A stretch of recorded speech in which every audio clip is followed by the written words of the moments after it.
So നമുക്ക് ഈ German പഠിപ്പിക്കണമെങ്കിൽ ഒരു മിനിമം ക്വാളിഫിക്കേഷൻ വേണമല്ലോ ടീച്ചേഴ്സിന്. യെസ്. അപ്പം അതെങ്ങനെയായിരിക്കും? ലൈക്ക് സെയിം ഞങ്ങളുടെ എനേബിളിൻ്റെ എല്ലാ ടീച്ചേഴ്സും ജർമ്മൻ ഭാഷയിൽ മാസ്റ്റർ ഡിഗ്രി ഉള്ളവർ മാത്രമേ പഠിപ്പിക്കുന്നുള്ളൂ. അല്ലെങ്കിൽ മാസ്റ്റർ ഡിഗ്രിക്ക് തുല്യമായ C2 ലെവലുള്ളവർ മാത്രമേ എനേബിളിൽ പഠിപ്പിക്കുന്നുള്ളൂ.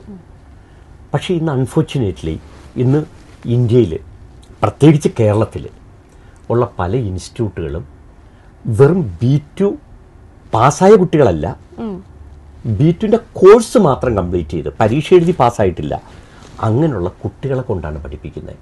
പക്ഷേ എനേബിളിനെ സംബന്ധിച്ച് നമുക്ക് 20-ലധികം ടീച്ചേഴ്സുണ്ട്.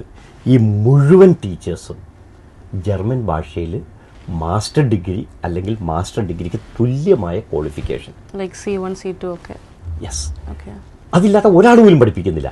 മാത്രമല്ല അവർക്ക് ടീച്ചേഴ്സ് ട്രെയിനിങ് കോഴ്സ് ഉണ്ട്. അങ്ങനെ ഒരു ടീച്ചേഴ്സ് ട്രെയിനിങ് കോഴ്സ് പാസ്സായതുകൊണ്ടാണ് അവർക്ക് ഈ ഫൺ വേയിൽ പഠിപ്പിക്കാൻ പറ്റുന്നത്. പാട്ടുകളിൽ കൂടെയും ഡാൻസുകളിൽ കൂടെയും ആക്ടിവിറ്റികളിൽ കൂടെയും പഠിപ്പിക്കാൻ സാധിക്കുന്നത്. പക്ഷേ കുട്ടികളെ സംബന്ധിച്ച് മറ്റ് ഇൻസ്റ്റിറ്റ്യൂട്ടുകളിൽ അവർ ജസ്റ്റ് B2 കോഴ്സ് കംപ്ലീറ്റ് ചെയ്ത് അവർക്ക് എന്താണ് പഠിപ്പിക്കേണ്ടതെന്ന് അവർക്ക് പോലും അറിയില്ല. കാരണം അവർ സ്വയം B2 പാസ്സായിട്ടില്ല.